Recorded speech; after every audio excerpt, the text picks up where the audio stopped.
Assalamualaikum kelas. Hari ni kita akan belajar bab 3 iaitu rumus algebra. Okey, hasil pembelajaran kita adalah dapat membentuk rumus berdasarkan suatu situasi dengan betul, dapat menukar perkara rumus bagi suatu persamaan algebra dengan betul, dapat menentukan nilai suatu pemboleh ubah apabila nilai pemboleh ubah lain diberikan dengan betul, dan akhir sekali dapat menyelesaikan masalah yang melibatkan rumus dengan betul. Subtopik kita adalah 3.1 rumus algebra.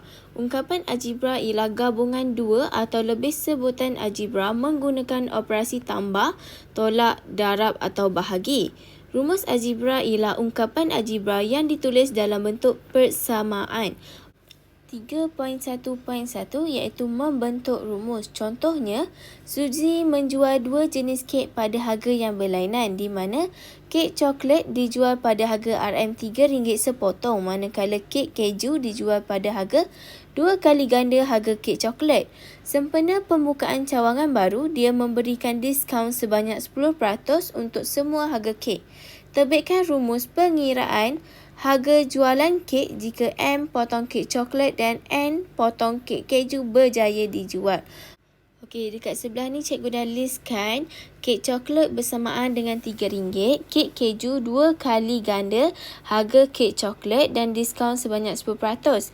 Dia kata terbitkan rumus pengiraan harga jualan kek jika M potong kek coklat dan N potong kek keju berjaya dijual. Okey, sekarang ni kita tahu kek keju adalah 2 kali ganda bersamaan dengan 2 kali ganda harga kek coklat. Okey, jadi kek keju kita harga dia RM6. Okey, sekarang ni kita nak cari harga jualan. Okey, harga jualan ni kita wakilkan kepada Z. Okey, bersamaan dengan kurungan bilangan kek coklat darab dengan harga tambah dengan bilangan kek keju darab dengan harga darab dengan diskaun. Okey. Okey, kita akan jadikan dia Z samaan dengan bilangan kek coklat kita tukar kepada M darab dengan RM3 tambah dengan N kek coklat darab dengan RM6 darab dengan 100% tolak 10%. Diskaun kan 10%.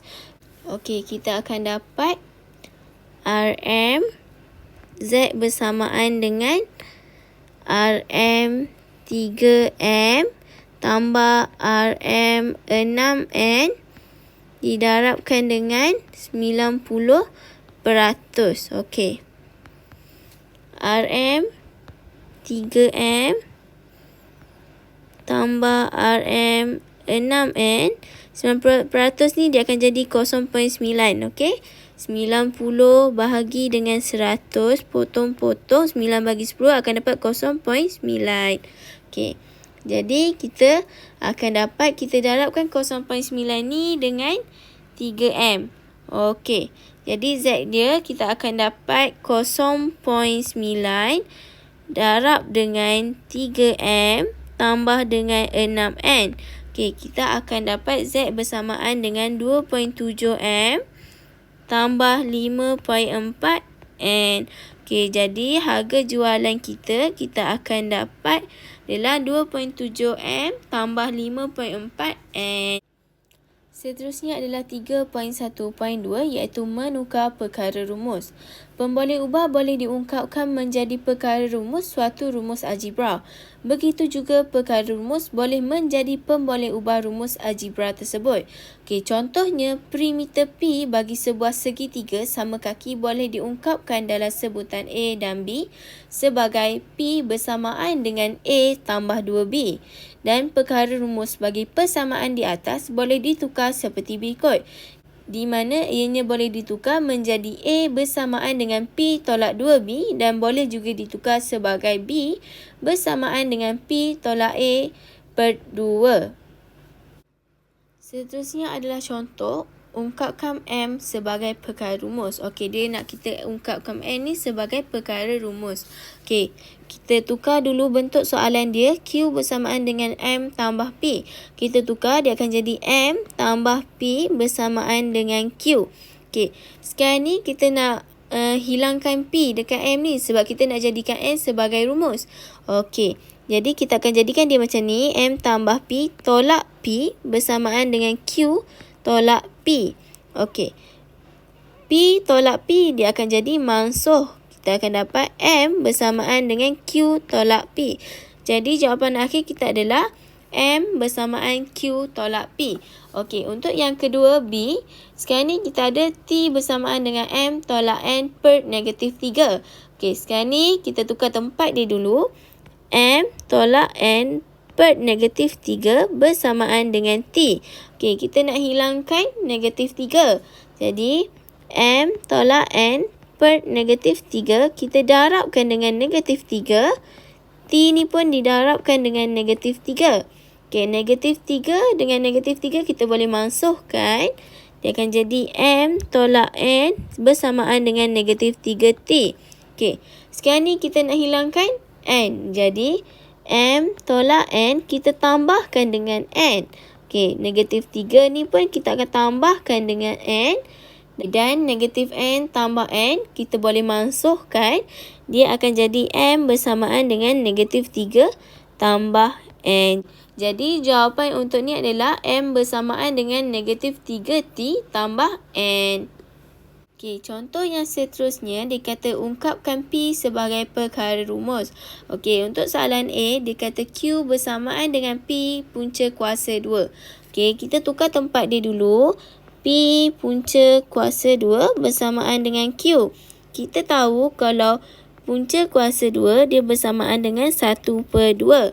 Okey, jadi untuk kita mansuhkan 1/2 atau punca kuasa 2 ni, kita mesti kuasakan dengan 2. Okey, jadi P punca kuasa 2 dikuasakan dengan 2. Okey, bersamaan Q ni pun akan dikuasakan dengan 2. Okey, yang ni akan mansuhkan yang ni. Kita akan dapat P bersamaan Q kuasa 2. Jadi jawapan akhir kita adalah P bersamaan dengan Q kuasa 2. Okey, untuk soalan B, dia kata T bersamaan dengan 1/P kuasa 2. Okey, sekarang ni kita nak ungkapkan dia dalam bentuk P. Okey, jadi kita mesti hilangkan yang P kuasa 2 ni. Jadi kita akan darabkan dengan P kuasa 2. T kita akan darabkan dengan P kuasa 2 bersamaan dengan 1/P kuasa 2 darab P kuasa 2. Okey, yang ni kita boleh mansuhkan dia. Kita akan dapat P kuasa 2T bersamaan dengan 1. Okey, so sekarang ni dia kata dia nak dalam bentuk P je kan. Okey, jadi kita mesti bahagikan P kuasa 2 T ni bahagikan dengan T bersamaan dengan 1/T. Okey, T dengan T kita boleh mansuhkan. Dia akan jadi P kuasa 2 bersamaan dengan 1/T. Okey, dia kata dia nak dalam P je. Jadi kita kena hilangkan kuasa 2. Macam mana nak hilangkan kuasa 2? Okey, kita punca kuasakan dengan 2. Jadi P kuasa 2 kita punca kuasakan dengan 2 bersamaan dengan 1/T punca kuasa 2. Okey, punca kuasa 2 dengan kuasa 2 akan dimansuhkan. Kita akan dapat P bersamaan dengan 1/T punca kuasa 2. Jadi jawapan akhir kita adalah P bersamaan dengan 1/T punca kuasa. Seterusnya adalah 3.1.3 iaitu menentukan nilai pemboleh ubah. Okey, dia kata nilai bagi suatu perkara rumus boleh diperoleh apabila semua nilai pemboleh ubah diberikan. Sebaliknya, nilai suatu pemboleh ubah boleh diperoleh apabila nilai perkara rumus dan pemboleh ubah lain diberikan. Okey, contohnya diberi W bersamaan dengan 7T tolak 5U. Hitung nilai berikut.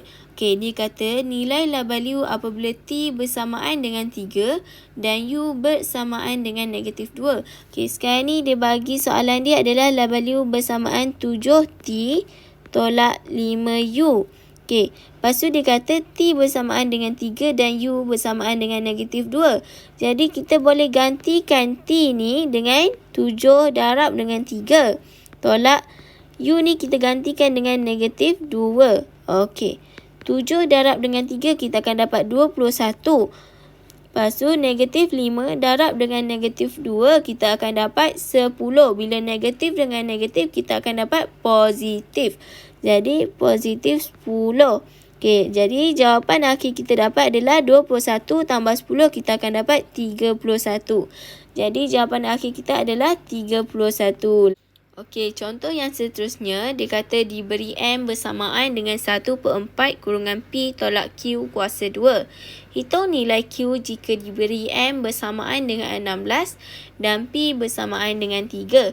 Okey, sekarang ni dia bagi soalan adalah M bersamaan dengan 1/4 kurungan P tolak Q kuasa 2. Okey, sekarang ni dia kata dia nak Q. Jadi kita yang pertama, kita masukkan 4. Jadi, kita nak masukkan 4, kita kena darab dengan 4. Jadi, M darab dengan 4 bersamaan 1/4 kurungan P tolak Q kuasa 2 darab 4. Okey, 4 dengan 4 kita boleh masukkan. Jadi, kita akan dapat 4M bersamaan dengan P tolak Q kurungan kuasa 2. Okey, sekarang kita nak masukkan kuasa 2. Okey, bila nak masukkan kuasa 2, kita mesti punca kuasa dengan 2. Okey, jadi 4M punca kuasa 2 bersamaan dengan kurungan P tolak Q kuasa 2 punca kuasa 2. Okey, kuasa 2 dengan punca kuasa 2 kita boleh masukkan. Kita akan dapat 4M punca kuasa 2 bersamaan dengan P tolak Q. Okey, sekarang ni kita nak Q. Jadi kita tukar tempat dia. P tolak Q bersamaan dengan 4M punca kuasa 2. Okey, untuk sekarang ni kita nak masukkan P. Jadi P tolak Q kita tolak dengan P bersamaan dengan 4M punca kuasa 2 tolak P.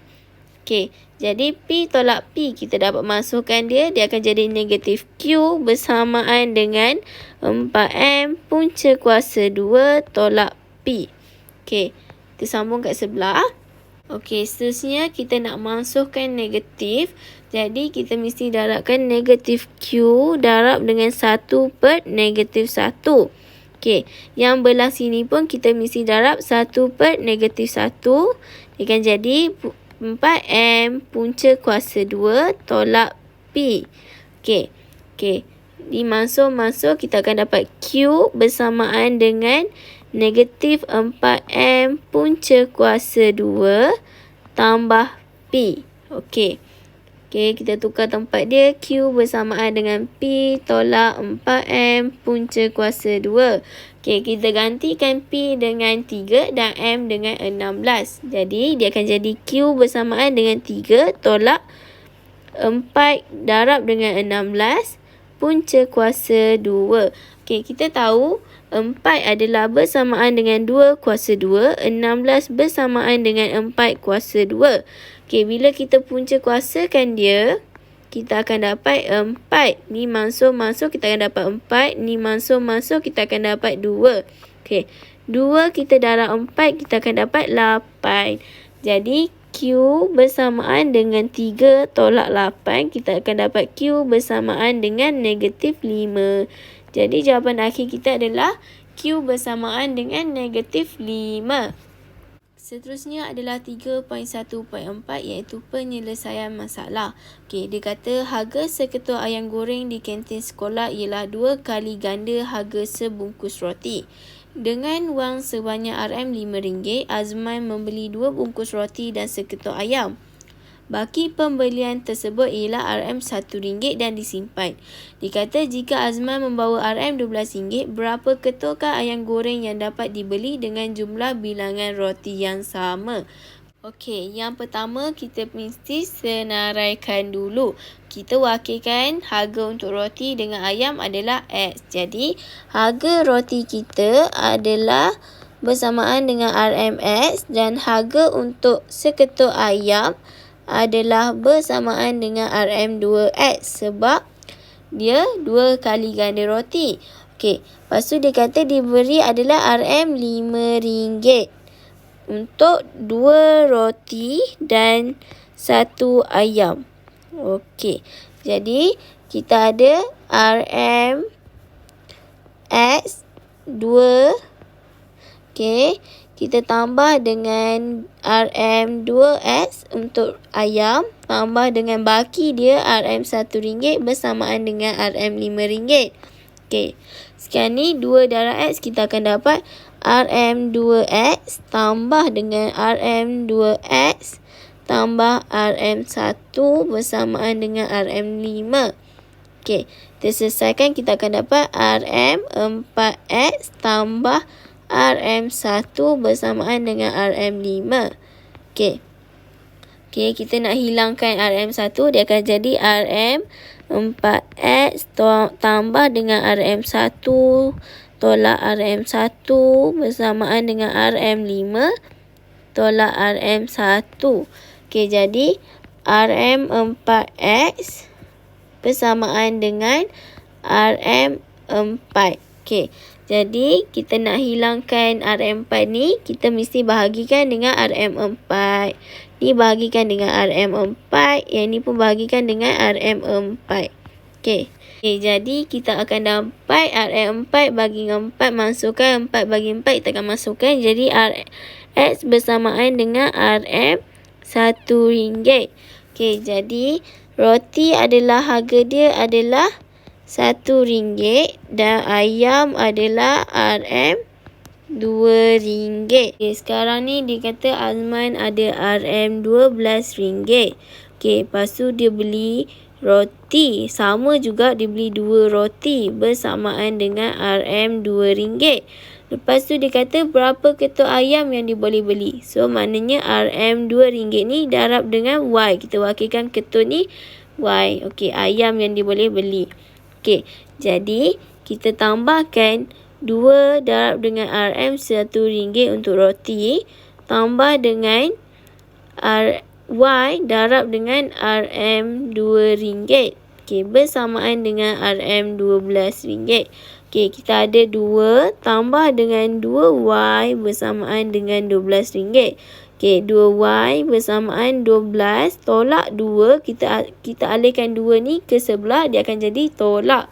Okey, 2Y bersamaan dengan 12 tolak 2, kita akan dapat 10. Okey, kita dapat 2Y bersamaan dengan 10. Jadi Y ni kita mesti jadikan dia, kita alihkan 2, dia akan jadi 10 bahagi 2. Jadi Y bersamaan dengan 5. Jadi Azman boleh beli sebanyak 5 ketul ayam.